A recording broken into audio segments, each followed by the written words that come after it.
Hello students, पिछले video में अपन ने मादा युग्मकोद्भिद का परिवर्धन व संरचना पढ़ी थी। इसके अंदर अपन ने क्या क्या पढ़ा था 2 मिनट का रिवीजन कर लेते हैं। देखो, मादा युग्मकोद्भिद जिसमें अपन ने सबसे पहले एक पुष्प के अंदर मादा जननांग के बारे में पढ़ा था। पुष्प के अंदर मादा जनन अंग जो होता है उसको जायांग कहते हैं। जायांग की एक इकाई जो है वो अंडक होती है। अंडक जो होती है वो 3 भागों से मिलकर बनी हुई संरचना है, जिसमें वर्तिकाग्र, वर्तिका और अंडाशय पाया जाता है। वर्तिकाग्र का कार्य अपन ने किया था परागकणों को ग्रहण करना, वर्तिका का कार्य था पराग नलिका को पथ प्रदान करना, और अंडाशय के अंदर छोटी छोटी संरचनाएं पाई जाती है जिनको बीजांड कहा जाता है। फिर अपन ने किया था ये अंडक जो होते हैं एक जायांग के अंदर एक भी हो सकता है, एक से अधिक भी हो सकते हैं। जब अधिक होता है तो उसे बहुअंडपी जायांग कहते हैं, और बहुअंडपी जायांग जो होता है उसके अंदर अंडक परस्पर जुड़े हुए भी हो सकते हैं और पृथक पृथक भी हो सकते हैं। जब अंडक जुड़े रहते हैं तो उसे युक्तांडपी या संयुक्तांडपी जायांग कहते हैं, और जब अंडक पृथक पृथक होते हैं तो उसे वियुक्तांडपी या पृथकांडपी जायांग कहते हैं। इसके बाद में अपन ने मेन चीज स्टार्ट की थी अपनी बीजांड, जिसको अपन गुरु बीजाणु धानी भी कहते हैं। तो एक बीजांड की संरचना अपन ने पिछले वीडियो के अंदर एक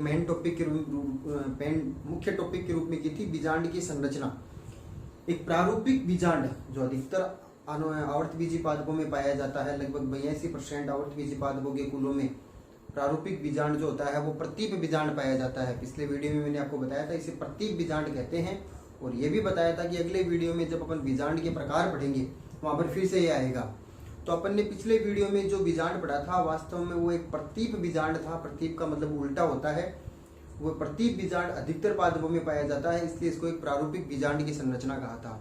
एक परिपक्व बीजांड जो था उसकी संरचना अपन ने चित्र सहित की थी, जिसमें अपन ने मुख्य भाग कौन कौन से किए थे। बीजांड व्रंत किया था, जो एक व्रंतनुमा संरचना होता है जिसकी सहायता से बीजांड जो होता है वो अंडाशय की आंतरिक भित्ति से बीजांडाशन पर जुड़ा हुआ रहता है। फिर उसके बाद में अपन ने किया था नाभिका। नाभिका वो भाग था जहां पर बीजांड व्रंत जो होता है वो बीजांड से जुड़ता है। कभी कभी नाभिका जहां पर बनती है यानी बीजांड व्रंत बीजांड से जहां पर जुड़ता है वहां पर एक फूली हुई संरचना बन जाती है जिसे रेफी कहते हैं। ये अपन ने किया था। फिर उसके बाद में अपन ने किया था अध्यावरण। अध्यावरण जो बीजांड का मुख्य भाग बीजांड काय जो होता है, जो मर्दुत की कोशिकाओं से बना रहता है, उसके चारों तरफ एक आवरण के रूप में पाया जाता है जिसको अध्यावरण कहते हैं।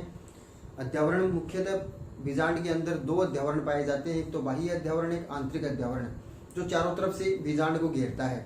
ठीक है, अधिकांश पादपों में 2 अध्यावरण पाए जाते हैं, मगर एक अच्छा क्वेश्चन आपको मैंने बताया था कि कुछ पादप जैसे लीची और अरंडी के अंदर 3 अध्यावरण पाए जाते हैं, जिनमें तीसरा अध्यावरण जो होता है वो लीची के अंदर तीसरा अध्यावरण जो होता है वो खाने वाला भाग होता है जिसे एरिल कहते हैं। तो अधिकांश पादपों में 2 अध्यावरण पाए जाते हैं, बाह्य अध्यावरण और आंतरिक अध्यावरण। ये अध्यावरण जो होता है पूरे बीजांड को घेरे हुए रखता है, मगर एक भाग ऐसा होता है जहां पर अध्यावरण अनुपस्थित होता है, और इस भाग से पराग नलिका जो होती है वो बीजांड के अंदर प्रवेश करती है। इस भाग को बीजांड द्वार कहते हैं, यानी बीजांड द्वार पर अध्यावरण अनुपस्थित होता है। फिर उसके बाद में किया था निभाग।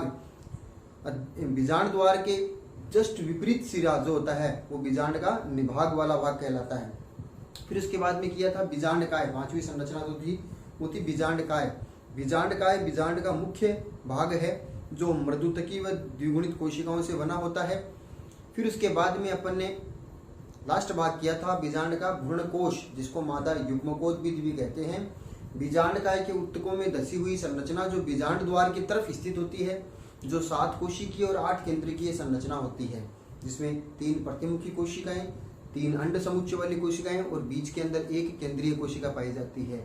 8 केंद्रक कैसे थे? 3 प्रतिमुखी कोशिकाओं में 3 केंद्रक, नीचे अंड समुच्चय के अंदर 1 अंड कोशिका में केंद्रक, 2 सहायक कोशिकाओं में केंद्रक, और बीच में केंद्रीय कोशिका जो होती है उसमें 2 अगुणित केंद्रक होते हैं जो निषेचन से पहले आपस में संयुक्त होकर के द्वितीय केंद्रक का निर्माण करते हैं। इस प्रकार से भ्रूणकोश जो होता है वो बीजांड काय के अंदर धसा हुआ रहता है, जिसे मादा युग्मकोद्भिद भी कहते हैं। तो एक बीजांड की संरचना अपन ने पिछले वीडियो के अंदर की थी, जिसका एक छोटा सा रिवीजन किया है अपन ने। आज का अपना टॉपिक जो है वो है बीजांड के प्रकार। देखो, बीजांड के अंदर बीजांड द्वार और निभाग दोनों विपरीत है। जिधर निभाग है उसके विपरीत सिरे पर बीजांड द्वार पाया जाता है। इन दोनों की स्थिति जो होती है हमेशा बिल्कुल आमने सामने नहीं रहती है। बीजांड में वक्रता होती रहती है। बीजांड जो होता है वो घूमता रहता है, जिसके कारण से निभाग और बीजांड द्वार की स्थिति जो होती है वो परिवर्तित होती रहती है, जिसके कारण से बीजांड जो है उसके 6 प्रकार होते हैं। जो सभी पादपों में पाए जाते हैं वो 6 प्रकार है, मगर अधिकांश पादपों में कौन सा था?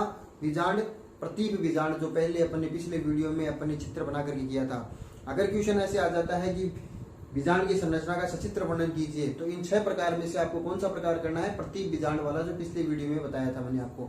अधिकांश आवर्तबीजी पादपों में वो होता है, मगर अपवाद स्वरूप कौन कौन से पादपों में किस किस प्रकार के बीजांड बनते हैं? बीजांड वही है, सिर्फ उसमें घुमाव आ गया, उस बीजांड में घुमाव आने से उसकी संरचना थोड़ी सी परिवर्तित हो गई है।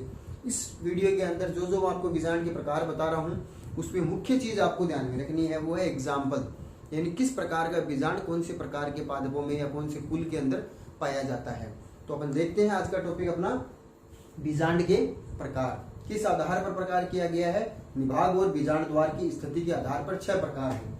6 प्रकार कौन कौन से हैं? देखो, सभी के 6 के 6 चित्र भी मैंने बना रखे हैं, नोट्स में भी आपको बनाने हैं। ये 6 प्रकार कौन से हैं? नंबर 1 रिजु बीजांड, नंबर 2 प्रतीप बीजांड, जो अपन ने पिछले वीडियो में किया था, वो 6 में से एक है।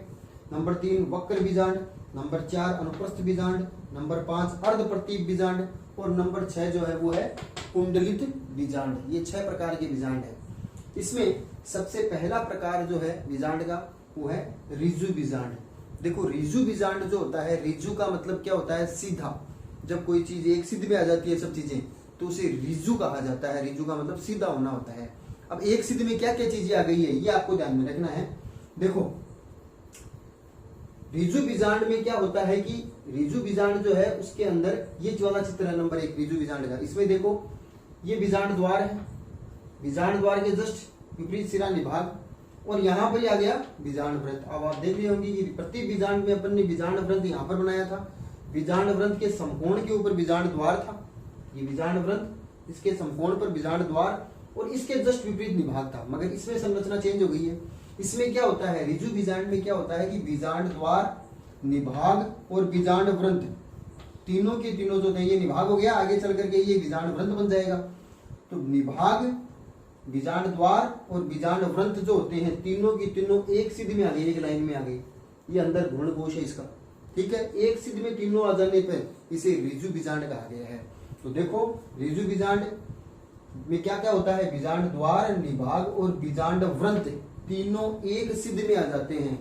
बीजांड द्वार, ये निभाग और नीचे बीजांड वृत्त तीनों एक सिद्ध में आ गए, तो इसे बोल दिया कौन सा? रिजु बीजांड। एग्जाम्पल इसमें आपको ध्यान में रखने हैं, इंपोर्टेंट चीज ये एग्जाम्पल है सब में। कौन कौन से कुलों के अंदर रिजु बीजांड पाया जाता है?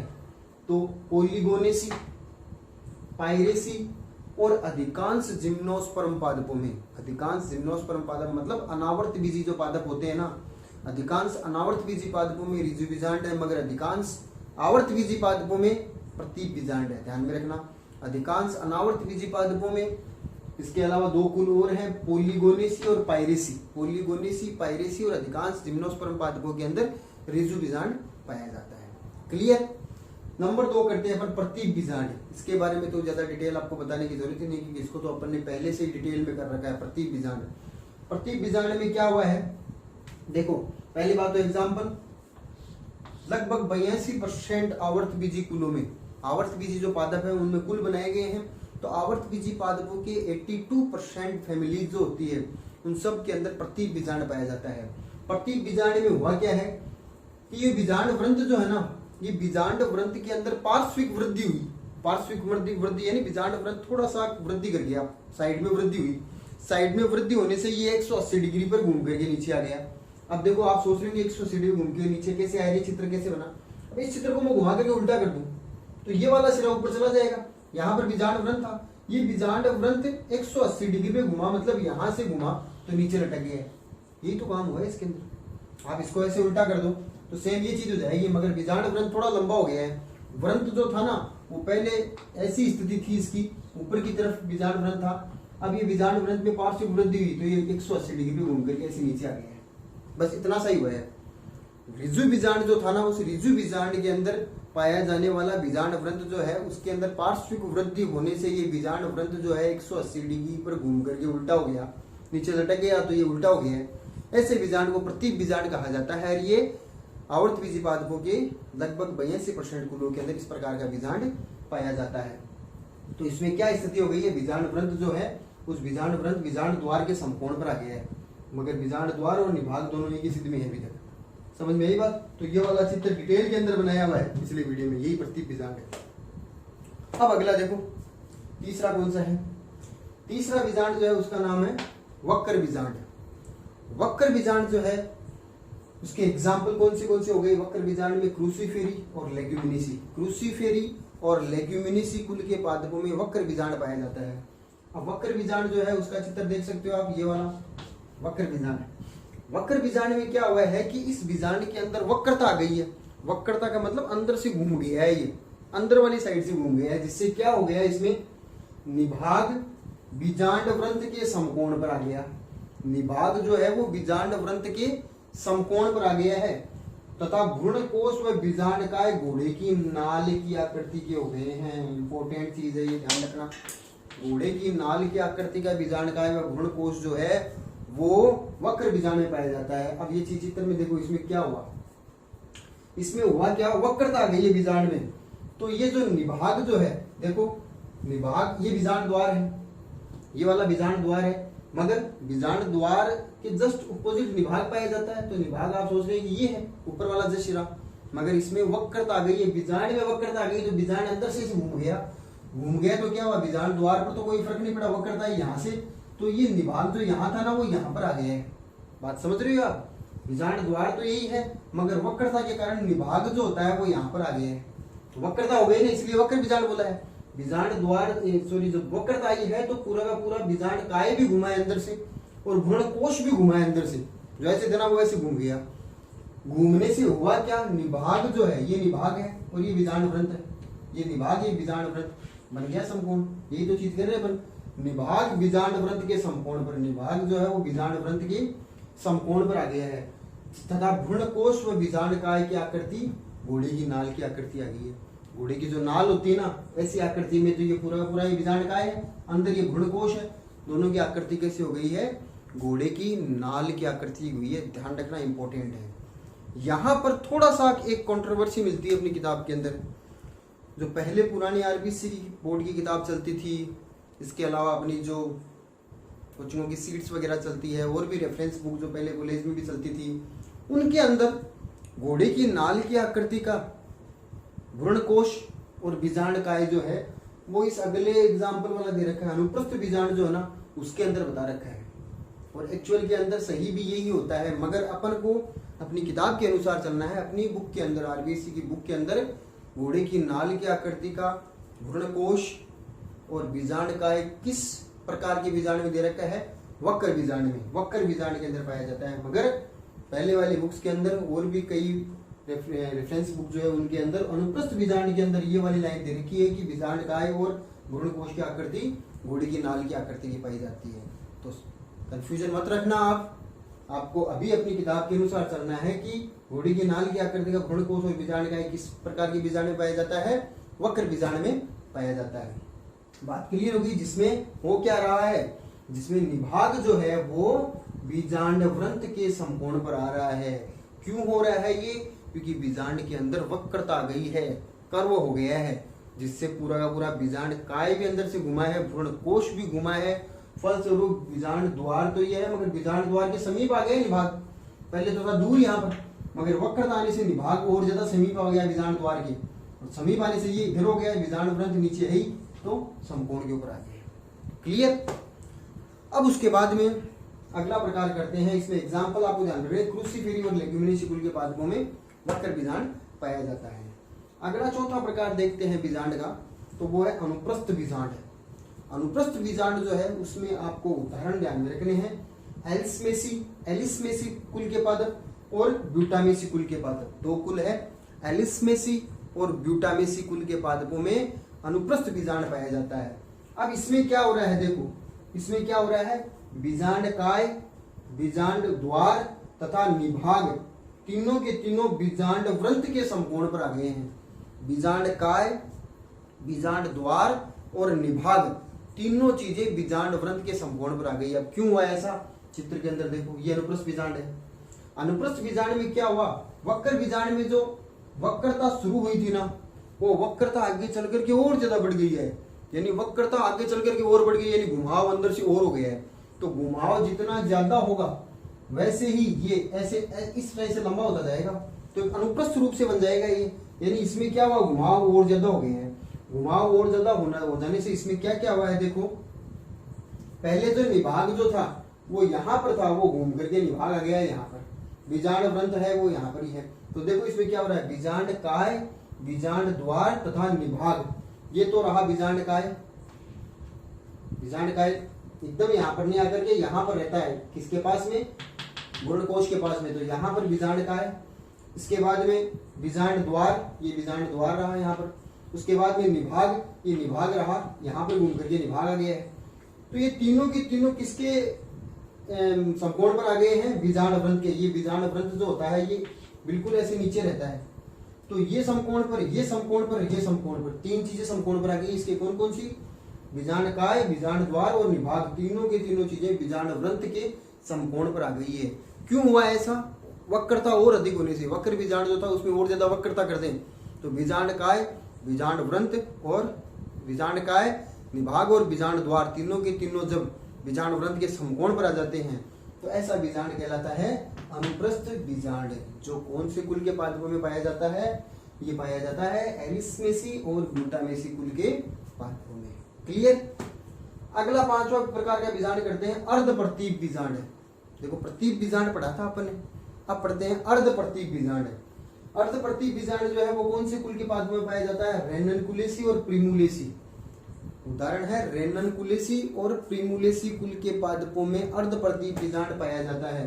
अर्ध प्रतीप बीजांड में हो क्या रहा है, बीजांड द्वार एवं निभाग एक क्षैतिज रेखा में आ जाते हैं। दो चीजें एक क्षैतिज रेखा में आ गई है, ध्यान रखना, क्षैतिज के अंदर, न कि सीधी खड़ी लाइन के अंदर, ऐसे क्षैतिज रेखा में। तो देखो इनमें से अर्ध प्रतीप का ये चित्र है। अर्ध प्रतीप के अंदर क्या हो रहा है, ये तो क्या है, बीजांड द्वार, और ये क्या है, निभाग। ये तो कह रहे हैं बीजांड द्वार और निभाग दोनों के दोनों एक क्षैतिज रेखा में आ गए। क्षैतिज रेखा ऐसे हो गई, तो बीजांड द्वार और निभाग दोनों के दोनों एक क्षैतिज रेखा में आ गए हैं। तो दोनों के नीचे आ गया है बीजांड वृंत। तो बीजांड वृंत के दोनों समकोण पर आ गए ना, इधर से समकोण इसका, इधर से समकोण इसका। बीजांड द्वार और निभाग दोनों के दोनों एक क्षैतिज रेखा में आ जाने से ये दोनों के दोनों बीजांड वृंत के समकोण पर आ जाते हैं। तो ऐसा बीजांड कहलाता है अर्ध प्रतीप बीजांड। क्योंकि यहाँ पर प्रतीप बीजांड था, यहाँ से कुछ संरचना वक्रता कम हुई है यहाँ पर, इसलिए इसको अर्ध प्रतीप कहा है। क्लियर। तो ये हो गया पांचवा प्रकार। अब छठा प्रकार अपन लास्ट प्रकार करते हैं बीजांड का, वह है कुंडलित बीजांड। कुंडलित बीजांड जो है उसका एग्जाम्पल है कैक्टेसी और प्लम्बजिनेसी। कैक्टेसी और प्लम्बजिनेसी कुल के पादपों में कुंडलित बीजांड पाया जाता है, जिसमें क्या हो रहा है, बीजांड वृंत जो है उसकी वृद्धि जो होती है, बीजांड वृंत इस अर्ध प्रतीप बीजांड के अंदर क्या हुआ था, बीजांड वृंत थोड़ा लंबा हुआ, लंबा होकर के 180 डिग्री पे घूम करके नीचे आया था। मगर मैं अब ये कह दूं कि इसकी वृद्धि जो होती है, जैसे यहां से इसकी वृद्धि हुई, इतनी वृद्धि हुई कि ये सिर्फ आधा चक्कर काटा इसकी, तब 180 डिग्री पर आ गया। मगर इससे बीजांड वृंत की अत्यधिक वृद्धि हो जाए, और ज्यादा वृद्धि हो जाए, लंबा होता ही जाए, तो ये बीजांड वृंत क्या करेगा, ये पहले यहाँ पर था ऐसे घूम करके, ये पूरा का पूरा चक्कर काट देगा। किसके, पूरी के पूरे बीजांड के चक्कर काट करके नीचे आ जाएगा। तो पूरा एक राउंड काट देगा, तो 360 डिग्री पर घूम गया ना क्या, बीजांड वृंत। तो इसमें देखो क्या हो रहा है, ये बीजांड जो वृंत जो था ना, पहले यहाँ पर था, यहाँ पर था, मगर इसकी वृद्धि इतनी हुई कि ये घूम करके और पूरे बीजांड के चक्कर काट करके नीचे आ गया है। यानी बीजांड वृंत जो नीचे लटका रहता है वो आधा चक्कर तो प्रति बीजांड के अंदर काटा हुआ है, मगर जब और ज्यादा लंबा हो गया तो ये पूरा चक्कर काट गया, 360 डिग्री पे घूम करके जब नीचे आ जाता है। तो ऐसे बीजांड को कुंडलित बीजांड कहा है, क्योंकि कुंडलन हो गया ना, बीजांड वृंत चारों तरफ से कुंडली बना रहा है इसके। तो ऐसे बीजांड को कहा है अपने कुंडलित बीजांड। एग्जाम्पल कैक्टेसी और प्लम्बजिनेसी कुल के पादपों में ये बीजांड पाया जाता है। इस प्रकार से अपन ने कुल 6 प्रकार के बीजांड किए हैं। सभी की सभी 6 प्रकार के बीजांड में आपको एक तो ये घोड़े की नाल वाला अच्छा क्वेश्चन बनता है, और सबके अंदर एग्जाम्पल्स तो ध्यान में रख रहे हैं। साथ में ये छोटी छोटी चीजें जो मैंने यहाँ पर अलग से लिखी है, ये चीजें आपको नोट्स के अंदर भी अंडरलाइन करके रखनी है कि कौन सा चीज जो है वो किसके समकोण पर आ रही है, कौन सी क्षैतिज रेखा में आ रही है, कौन सी सीधी रेखा में आ रही है। तो एक बार अपन छोटा सा 6 का 1 मिनट का रिवीजन और कर लेते हैं। बीजांड के कुल 6 प्रकार हैं। ऋजु बीजांड, प्रतीक बीजांड, वक्र बीजांड, अनुप्रस्थ बीजांड, अर्धप्रतीक बीजांड और कुंडलित बीजांड। सबसे पहला करते हैं ऋजु बीजांड। ऋजु का मतलब सीधा बीजांड। इसके अंदर क्या होते हैं, तीनों चीजें एक सीध में आ जाती है, बीजांड वृंत, निभाग और बीजांड, बीजांड द्वार, निभाग और बीजांड वृंत, तीनों जब एक सीध में आ जाते हैं तो वो कहलाता है ऋजु बीजांड। एग्जाम्पल सभी आपके बताई दिए मैंने। अगला है प्रतीक बीजांड। प्रतीक बीजांड के बारे में ज्यादा नहीं बताना, 180 डिग्री घूम जाता है। पार्श्विक वृद्धि से बीजांड वृंत जो होता है पार्श्विक वृद्धि से 180 डिग्री घूम करके नीचे आ जाता है। एग्जाम्पल अधिकांश आवृतबीजी पादपों में सॉरी। तीसरा वक्र बीजांड। वक्र बीजांड में क्या हुआ है, बीजांड के अंदर वक्रता हुई है, वक्रता के कारण निभाग बीजांड वृंत के समकोण पर आ जाता है। निभाग जो है वो बीजांड वृंत के समकोण के ऊपर आ गया है, जिससे भ्रूणकोश और बीजांडकाय जो है वो घोड़े की नाल के आकृति के हो जाते हैं। अगला है अनुप्रस्थ बीजांड। वक्रता और अधिक हो जाने से क्या हुआ है, बीजांडकाय, बीजांड द्वार और निभाग तीनों के तीनों बीजांड वृंत के समकोण पर आ गए हैं। अगला जो है अर्धप्रतीक बीजांड। अर्धप्रतीक बीजांड के अंदर क्या हो रहा था, बीजांड द्वार और निभाग दोनों के दोनों एक क्षैतिज रेखा में आ गए, जो बीजांड वृंत के समकोण पर है दोनों के दोनों, ये हो गया अर्धप्रतीक। और पांचवा छठा प्रकार क्या था, कुंडलित बीजांड। कुंडलित बीजांड के अंदर क्या था, बीजांड वृंत के अंदर अत्यधिक लंबा होने से यह 360 डिग्री पे घूम करके पूरी बीजांड के कुंडली बना लेता है, इसलिए इसको कुंडलित बीजांड कहते हैं। एग्जाम्पल कैक्टेसी और प्लमजेनेसी कुल के पादपों में इस प्रकार का बीजांड पाया जाता है। तो ये कुल 6 प्रकार के बीजांड अपन ने किए हैं। अगले वीडियो के अंदर अपन गुरु बीजाणुचरण पढ़ेंगे, उसके बाद में एक वीडियो अपना और बनेगा और अपन चैप्टर को खत्म कर देंगे। तो अगले वीडियो में फिर मिलते हैं। Thank you.